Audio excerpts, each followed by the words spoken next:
अस्सलामु अलैकुम। बिस्मिल्लाहिर्रहमानिर्रहीम। I am Khurram Shahzad. Today my topic is 5 stages of kidney disease. In this video I will speak about the 5 stages of kidney disease and how to prevent it. Chronic kidney disease की जो diagnose होती है वो GFR की base पर होती है।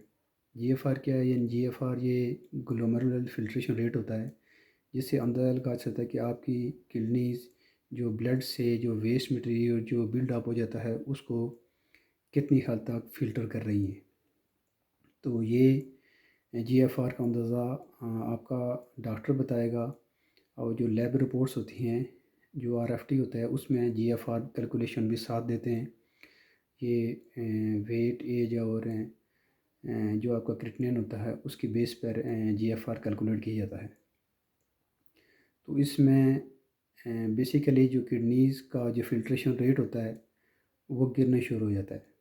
जब किडनी का फिल्ट्रेशन रेट गिरना शुरू हो जाता है तो आपके जो ब्लड है उसमें जो वेस्ट मटेरियल है वो बिल्डअप होना शुरू होता है, और जितना वेस्ट मटेरियल जो आपके बॉडीज़ में बिल्डअप होना शुरू होता है, इससे किडनी का फंक्शन वर्स होना शुरू होता है, यानी कि उससे किडनी का फंक्शन गिरना शुरू हो जाता है। तो आज मैं उन्हीं 5 स्टेजेस जो किडनी डिजीज़ के हवाले से उनके हवाले से बात करूँगा कि कौन कौन सी 5 स्टेजेस की बुनियाद पर आपका ट्रीटमेंट किया जाता है और आपको प्रॉपर नेफ्रोलॉजिस्ट ही गाइड कर सकता है।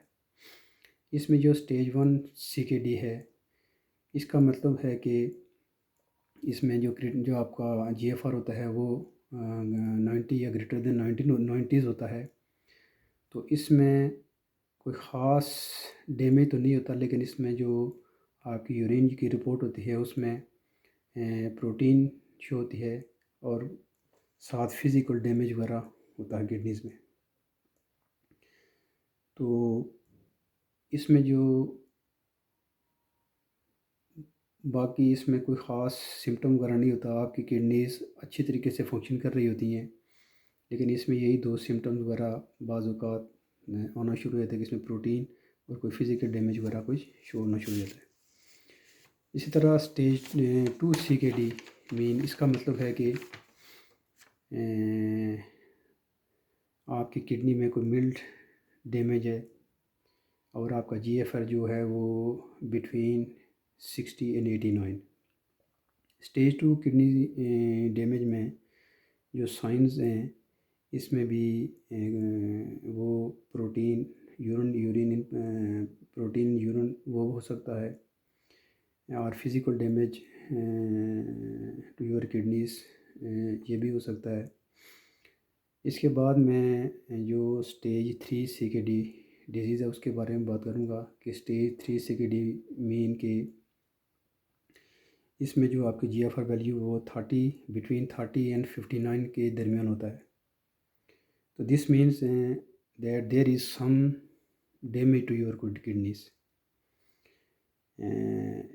और इसमें जो सिम्टम होते हैं, इसमें जो सिम्टम्स जो आपके आना शुरू हो जाते हैं, इसमें स्वेलिंग इन लिम्स, बैक पेन हो सकती है, यूरिनेटिंग लेस और मोर ये भी हो सकता है। तो इसके लिए आपको जो आपका प्रॉपर चेकअप वो ज़रूरी है, और ये आपको आपका नेफ्रोलॉजिस्ट ही गाइड कर सकता है कि आपकी जो स्टेज कितनी चल रही है। ज़ाहिर सी बात है कि अगर आपका जो टेस्ट रिपोर्ट में जो GFR है वो बिटवीन 30 एंड 59 चल रहा है, it's means you are in CKD stage 3। तो इसके बाद मैं जो स्टेज 4 CKD उसके बारे में बात करूँगा कि stage 4 CKD mean you have GFR value between 15 and 29. It's mean your kidneys are moderately or severely damaged and are not working well. It is the last stage before the kidney disease या kidney failure and stage 4 kidney disease. ये जो stage होती है stage 4, इसमें ये बहुत कम chance होता है कि इसमें ये रिवर्सिबल हो। इसमें जो सिम्टम्स या साइंस और सिम्टम होते हैं, इसमें swelling in your limbs, back pain हो सकती है, यूरिनेटिंग मोर और लेस हो सकती है, एपिटाइट यानी भूख का न लगना हो सकता है। इसमें जो वेस्ट मटेरियल वो बिल्डअप हो जाता है आपकी बॉडी में, ब्लड में, और किडनीज आपकी जो वो प्रॉपर वर्क नहीं कर रही होती, यानी कि kidney are very close to failure. इसके बाद मैं बात करूँगा CKD5 किडनी डिजीज़ के बारे में। CKD5 kidney stage, it's mean your GFR is less than 15। इसमें जो आपका GFR होता है वो 15 से कम हो जाता है, और इसमें ये साबित होता है कि आपकी किडनी या तो फेल हो रही हैं या कम्प्लीटली फेल हो चुकी हैं। इसमें जो आपके पास सिर्फ दो ही ऑप्शन होते हैं, या तो आपको डायलिसिस करवाना होता है या ट्रांसप्लांट की तरफ जाना होता है। तो आज हमने बात की कि 5 स्टेजेस ऑफ किडनी डिजीज़। तो इसमें जो प्रिवेंटिव मेजर हैं वो तो बेहतर डॉक्टरी गाइडलाइन कर सकता है कि मैं तो इस प्रोसेस से गुजरा हूँ, तो इसलिए मैं सिर्फ ये बता सकता हूँ कि इसमें जो स्टेज 1 to 3 तक है, इसमें तो आप रिकवर होने का बहुत चांस होता है कि आप प्रॉपर अगर अपने नेफ्रोलॉजिस्ट से चेकअप करवाएं। लेकिन जब आप 4 और 5th में दाखिल हो गए, फिर इसमें